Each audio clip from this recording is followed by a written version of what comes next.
So my second guest, Sian, has been Sian Watters from Save the Children. So when I left Red R, I was lucky enough to meet Sian and work with her at Save the Children. And she's still there. She's been there for 7 years. And she started her career working in HR with Oxfam, so the other big charity, where she worked on the Pakistan flood response. She worked on the cholera response in Haiti, and also in a large refugee camp in Ethiopia. So quite varied experience. Upon returning and joining Save the Children, she continued to work as a humanitarian HR advisor, where she supported a variety of responses from London and in the field. And she also wanted to develop her skills further, and so she progressed into humanitarian capacity building, where she has been for the past few years, but also now moving on to another role. And she has been overseeing the delivery of a large-scale 6-month learning program in East Africa, Asia, Middle East, US, and UK, all giving people real simulated experience of what it's like to work in the sector. So I'll let Sian tell you more about it and hand you over. I thought actually, and I haven't scheduled this in, but I would just share a little bit about my own experiences and how I came to work in the humanitarian sector, which is not an easy sector to get into. So I actually went to Oxford Brookes University, and I saw them outside earlier, so it works. Hi. And hi guys. And yeah, I had a great time there. And whilst I was finishing my undergraduate, I was already interning in the Oxfam head office, which is actually just down the road from Oxford Brookes University. And I was volunteering in the HR team, not knowing anything or really contributing much, but they seemed to like me and they offered me a job about 6 weeks later. And I was doing 2 part-time admin roles. I didn't really know what I was doing. I was just trying to kind of get into the sector and learn a bit more about it and develop my own skills and learn, what even the humanitarian sector was and the kind of jobs that were even available to me. So I was working in kind of HR roles and in an administrative capacity, and then I moved into our humanitarian department at Oxfam, where we manage kind of the recruitment and the deployment of surge staff in emergencies. So I worked in that team for 6 months, and then the Pakistan floods happened, and this was one of those kind of quite unique responses that really stretches the capacity of all of the mechanisms within Pakistan itself, but also it also stretches the capacity of aid agencies as well. So they have to recruit and deploy large numbers of staff that they wouldn't have to do normally. So I went there for 8-ish months and worked as a HR officer there, doing a variety of tasks, and then from then on, the rest is history, and worked all over the world.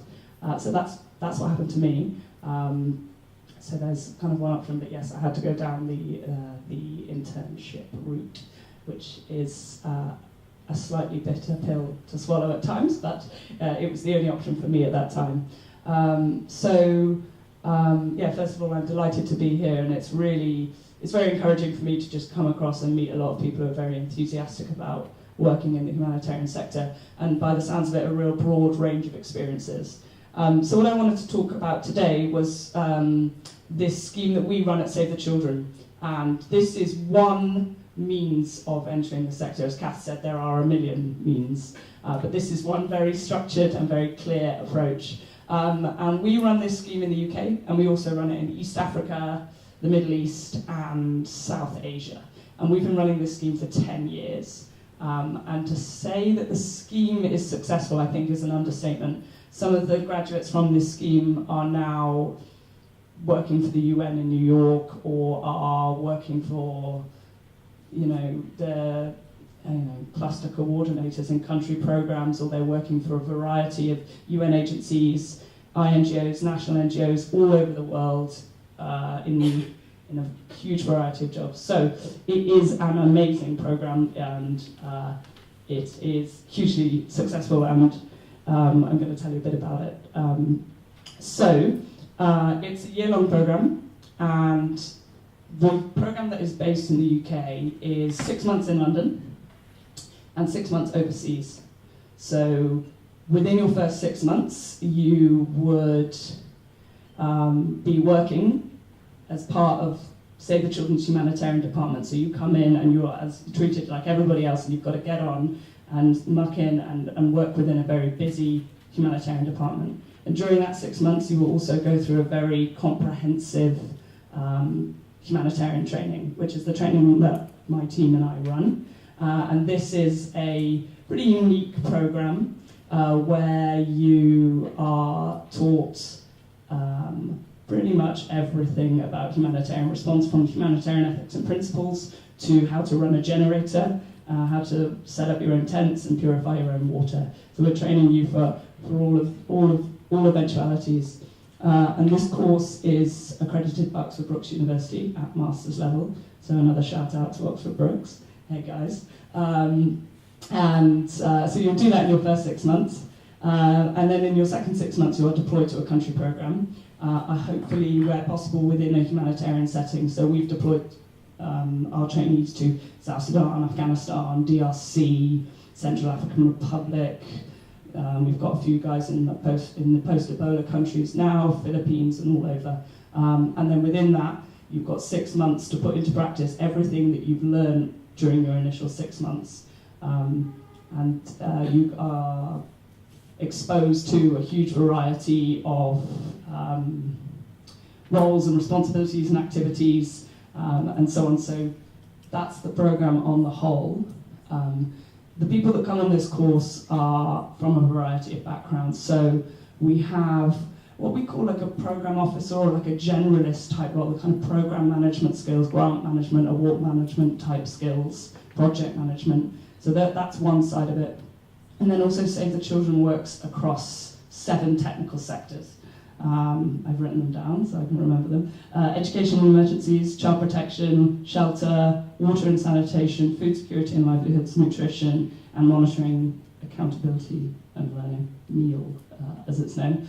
So we would hire individuals from across those technical sectors to be part of that trainee scheme as well. So as well as the general humanitarian training that you get, that my team deliver, you'll also be working with a technical team in headquarters to develop the skills in relation to that technical sector specifically. So this program is essentially designed for 2 people, or 2 types of people, or 3 maybe. One is, and I think maybe nearly half the room put their hand up, the kind of fresh out of King's SOAS type graduates who are looking to enter into the humanitarian sector for the first time, first job, do that's great. Or we have people who are already experts in their field, so logisticians, engineers, architects, teachers, social workers, people who already work within their own profession but are keen to move to the humanitarian sector. So within that year, what you learn is basically everything else on top of your already professional skill set. So you just get all of that and you apply it within a humanitarian context, and therefore you come out as a much more employable individual. So those are the kind of 2 people. And then we have some people who have kind of the early stages of their careers, might have done an internship or 2, or are already working in the sector but kind of juniorish role, very junior roles, who will move over into this. And for us, one thing that we as Save the Children are committed to is acknowledging that it's very difficult to enter the sector and that there is no structured route. And this is our contribution to professionalising the sector and to giving future aid workers a route. And hopefully we're reasonably successful in doing that. Let me see what else I had to write down here. Oh yeah, how'd you get the job? That's it. So, how do you get the job? Good question. So, within Save the Children, we have adapted the core humanitarian competencies, which have been developed by a group of British humanitarian agencies a while ago. And these have been developed over time and they're being reviewed again at the moment. And within that, it lists out essentially the skills and attributes that we look for in humanitarians. You know, your ability to manage yourself in a stressful environment, your ability to demonstrate leadership skills, your ability to work with individuals from other cultures and backgrounds. So we recruit against those And that's specifically helpful, I think, for our trainee programs, because we aren't looking for you to have loads of experience, but we are looking for you to have the right mindset and the right, value base in order to progress into the humanitarian sector. We obviously also look for technical project management type skills or engineering background or whatever your technical skill set might be. And then we're also really focused on recruiting people who are very determined and very focused and really want to work in the sector and basically don't want to do anything else, and doing anything else isn't really an option. So those are the kind of people that we're looking for. And within that, it's not like, oh, I want to save children, please. It's like you're probably not going to see a child ever. But, so just so you know, that doesn't happen. But it's around, like, I can't see how I could do anything else. This is what I want to do. I want to use my skills and knowledge to contribute to helping the world's most vulnerable children. So if you can demonstrate that through volunteering or spending your evenings working with newly arrived refugees and teaching them English or teaching them how to read or teaching families how to budget and how to shop in Britain because they've never shopped within our massive supermarkets or anything like that, demonstrates your commitment to the humanitarian sector and demonstrates your commitment to helping people, not just like wanting to and being nice to your friends, but actually like demonstrating genuine kind of enthusiasm for that, and try and make it as internationally focused as you can. So unfortunately, in the situation that we're in at the moment, both in Calais and in Britain, there is now huge scope for you to develop your skills while supporting people who are in flux across Europe. Thanks, guys.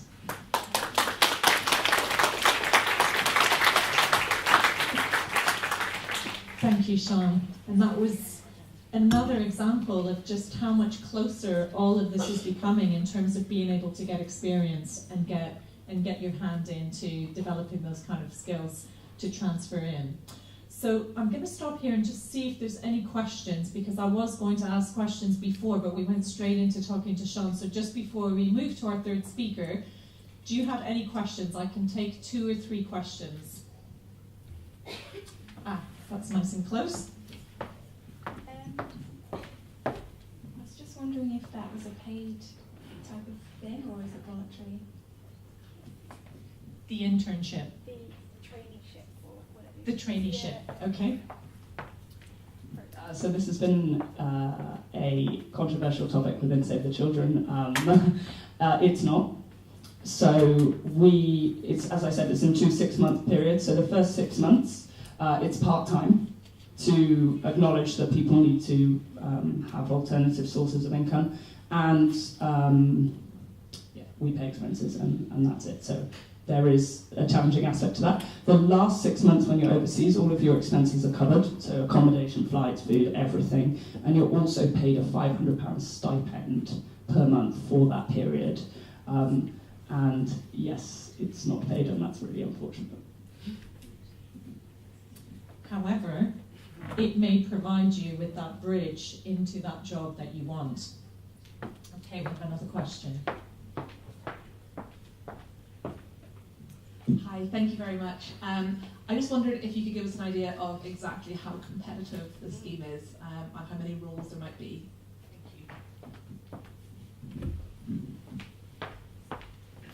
In terms of roles and numbers, this very much depends on funding that's available to us within Save the Children, but at times we'll take an intake of 12, 15, other times we'll take an intake of 5. In terms of competition, to be honest, because I'm on the recruitment for a lot of it, not as competitive as you think. Numbers are huge, like thousands of people. We get less numbers for this very specific one, so if we're looking for shelter specialists or water sanitation specialists, then we get lower numbers. For the more general roles, it's much higher. But actually, in terms of the quality of applications, I've seen some, a lot of them are not great. So I think if you can write a pretty slick application and apply for the role specifically and all of the CV tips that I'm happy to discuss later, I don't think it's as competitive as you think it is, personally. Thanks, Sian. We'll take another question. So in light of that then, can you give us some core standout things that would be like perfect to put in an application? Sorry, all the questions are for you. Sorry. Core things that you put in your application. So one, I think, first off, respond to the application exactly. Like, read what it says and what the job is, and make sure that the examples you give are relevant to the role itself. That's very important. I see that over and over again. Basic things like people use acronyms and poor English and just talk about something else. So make sure that you link it to what it is. Highlight the relevant experience that you have and highlight your transferable skills. So there's lots of skills that you learn whilst you're writing a thesis, or there's lots of skills that you've learned whilst doing specialist studies or in your own work that are hugely transferable, like almost certainly. And I think you have to pull on those that relate to the role and really build on that. Okay, we're going to have time for questions at the end, but now I think we're going to move to our last speaker. Lastly and not leastly, we've got Tarik Begic. Have I pronounced it? Yeah? How do you pronounce it? Begic. Tarik Begic. He joined British Red Cross in 2013 as an international HR advisor. Another key person to talk to tonight. He took over the role of Global Search Manager in the British Red Cross Directorate. He led a small, effective team of experienced technical experts who deploy globally for up to 3 months at a time in support of the British Red Cross and the wider International Red Cross and Red Crescent movement. But before joining the British Red Cross in 2013, Tarik worked for Red R, another ex-Red R. And as I say, like the Eagles song, Hotel California, you can check out anytime you leave, or you can check out anytime you like, but you can never leave. So he also worked at USAID and IFES. Sorry, you'll have to tell us what IFES is. He spent more than 12 years working for the Organization for Security and Cooperation in Europe, 8 years at the headquarters in Vienna, and the remaining time at the OSCE mission in Kosovo. He holds an MA in International HR Management from the University of Westminster, and with all those qualifications, I'm going to hand over to Tarik so he can tell you more. First of all, thank you all for coming tonight. Well, actually, thanks to Red R for organizing this event. I think this is an amazing opportunity for everyone present here, not only to hear from us, but to network amongst yourselves, make connections, because some of you, I'm sure, following tonight, will finish up finding an opportunity within one of the agencies or organizations that you met tonight. So those of you that don't can benefit from those experiences. But that would be probably the first advice for me tonight, that in a situation that you're in, networking is probably one of the most important things that you can do. So again, thanks to Red R for organizing this. Thanks to my speakers for covering pretty much everything I was about to talk to you. So it's basically running when you're the last speaker of the night. To be honest with you, I didn't know what to prepare for you tonight, thinking about the audience itself. So it's a great mixture of people. Actually, the ratio is slightly different than what I expected. I kind of assumed it's going to be, as usually at these kind of things, the vast majority of people are fresh from uni, looking for a first job and so on. It seems to be that the ratio is slightly different. So some of the stuff I'm going to say might come across as useful to some of you.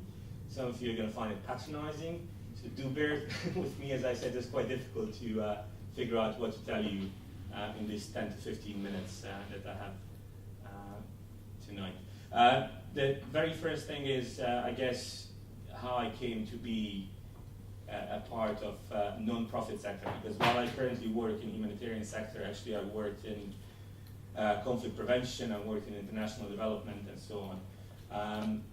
I'm originally from Bosnia, and I know this is going to come across as a bit of a sub-story, but this really happened, so there you go. In '93, the war was in Bosnia was kind of full on, and my dad became a refugee. He was caught in a humanitarian convoy, separated from the rest of us, he was separated until the end of the war from the rest of the family. I have a younger brother and my mom, and kind of in the middle of the high school, I started looking for ways of providing for the family. So I was selling cigarettes on black market. I was working on offloading humanitarian aid and so on, doing all sorts of stuff. And then, because of my very rudimentary knowledge of English language, someone pointed out that one of the NGOs was looking for a translator, interpreter. The salary was a lot better than what I was getting offloading trucks of humanitarian aid, as I said. So it was a no-brainer for me, and it was a completely natural choice. It was not really something that I had to think about twice. So for the first couple of years, the stuff that I was doing as interpreter, translator, assistant, and so on, it was something that helped me survive, helped me help my family, helped me actually then make the decision to leave Bosnia and study abroad and so on with some of the savings I had. It became a career choice later on. So 4 or 5 years down the road, I was, again, still working. I've been perpetually working since I was 16, 17, I think, and it was always in the sector. So within 3 to 4 years, it became a career choice. It was something that when I started talking to colleagues and friends who made a decision to work in the corporate sector, that I really couldn't connect any longer with any of that. So anyway, that's how I started off. I spent the vast majority of time working in human resources. As of the last year and a half or so, I work in the emergencies department in the British Red Cross. I know everyone was talking about their current employment and the organizations they represent, and I'm glad to see, I think Ziad from ICRC has left, so he's not going to tell on me. But I was not planning to tell you anything about the British Red Cross or the Red Cross movement. We had a stall. I would imagine that some of you have spoken to Ziad and my other colleague who was manning the stall. I would also imagine that being the largest humanitarian network in the world, you're fairly familiar with the movement and so on. So I'll just briefly mention about my current job and the very cool jobs that people I manage do. So I'm a part of the emergencies department in the British Red Cross. So that's International Directorate of our national society. I manage a team of small people. When I talk to fundraisers, I refer to them as the A-team of the British Red Cross, because there's only actually 7 of them. They're very experienced, skilled, trained people who spend most of their time, up to 9 calendar months a year, deployed in a variety of emergency response situations. So over the period of the last 12 months, they've been deployed everywhere from Micronesia and the middle of Pacific, in response to some of the typhoons and cyclones, to Nepal earthquake response, Syria, Lebanon, Sahel, and so on. Now, the second part of what I intended to talk to you about today was something that I thought you might find useful, and if you don't, again, don't hold it against me. But it was about how to get into this sector, how to get that first job, how we work from the inside also, so you know, so you don't beat yourself over the head, because quite often potential or prospective candidates are very hard on themselves because they think, you know, the fact that you failed in submitting 50 applications and no one got back to you, that you're doing something wrong. That's not actually always the case. Quite often it's not the case. When it comes to career development, despite the fact, and I'm always so happy to hear examples like the one from SAVE, where you have amazing graduate schemes and traineeship programs and so on. Unlike corporate sector, non-profit sector, so humanitarian included, is actually quite bad at all of this. Quite often that comes down to the fact that we work with very limited resources. So I worked in a large organizations that had an annual budget of 100 million euros, and also with NGOs who have 6-7 employees in total. Quite often you will find, as I said, that resources are limited, and as a result of that, human resources is kind of brought down to the level of one person who is expected to do everything from recruitment, retention, performance appraisals, payroll, and so on. And then that's usually 3 days of the week, and then they're supposed to do, I don't know, project management for the remaining 2 days. It's a very competitive market. Every vacancy results in hundreds of applications quite often. And as a result, as I said, the process itself is not necessarily overly transparent, or it doesn't provide necessary feedback to the candidates. So what can you do to help yourself with this? Well, I was trying not to be prescriptive with some of the stuff I was talking tonight, but I did try to also bring it down to cover a couple of points in respect of advice that I have for you. If we look at career development as, how much time do I have, Daniel, before? 5. If we look at career development, which usually kind of starts from the point that you entered the organization, so you're in your first job and then you're thinking about career development. But career development starts from the moment that you enter the job market, even as a person looking for a job. I was thinking about referring to CIPD or actually what we use in Red Cross, but I found that the definition of career development offered by University of Berkeley was very nice and succinct. So career development is the ongoing acquisition or refinement of skills and knowledge, including job mastery and professional development, coupled with career planning activities. That's very nice and sweet. As I said, I did posit that as a sector, we're quite bad at this kind of stuff. And while there are some stellar examples, overall, as I said, we don't pay enough attention to either talent management or career development. Now, what you can do yourself is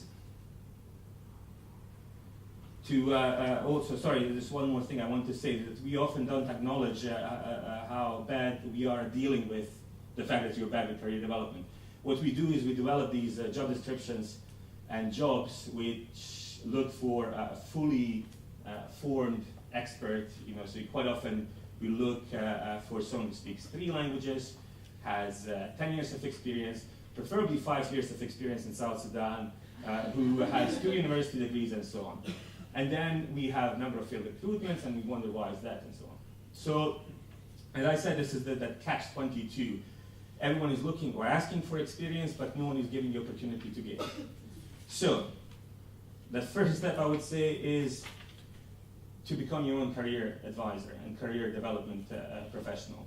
So find out that when I started, I have to go back very briefly. When I started, this makes me sound super old, but information was very difficult to reach. I couldn't find out about a prospective employer. I didn't have access to the internet. I couldn't find out about concepts such as career development, none of this. It is very easy to do so now, so use the fact that you have access to all this information. Find out about how the for-profit organizations deal with career development. What are the steps that they take in order to develop a person within their companies? The second step would be, and I know this is going to sound patronizing, but to be honest with you, I would say 80% of people that I interviewed or tried to help with this kind of stuff didn't have it. Create your own career path or career plan. It doesn't have to be, end of the kind of 10-year career path. Create something, a plan that is a 1 or 2 year thing that you will stick to. It is very easy to get sidetracked and then spend 2 years looking for that perfect job. Like Sean said, quite often people think I'm entering the sector and I'm going to be saving kids in some remote country far away from here, or I'm going to be helping refugees and so on.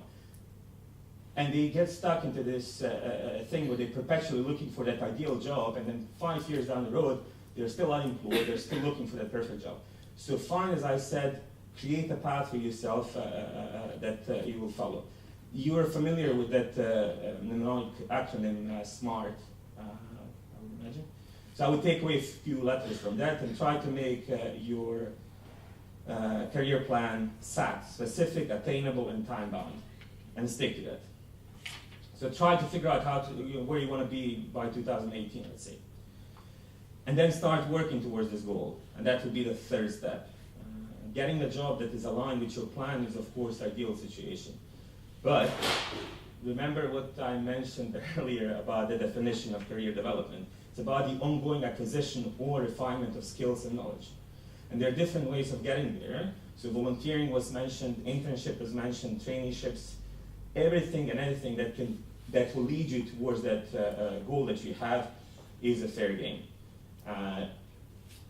You can do it locally, you can do it, some of the people I met did pack up their bags after one of these events and left for South Sudan, and now I can see on LinkedIn or Facebook that they managed to find a job. But it's not a linear path, it's not the same thing that's going to work for everyone. It's just, as I said, make sure that any activity, any volunteerism, any internship that you do leads towards something that is crossing off that, ticking off that box that you said that you're trying to achieve. Let nothing be just, you want to do a nice thing. And the fourth step and the final step is involves ensuring that you're on track in respect of your own plan. You might find yourself in a situation where you like your boss in the internship you're doing, or you're volunteering, you like the crew of people that you're working with, you like the girl who sits next to you, you like the pub, you like the commute, it's easy.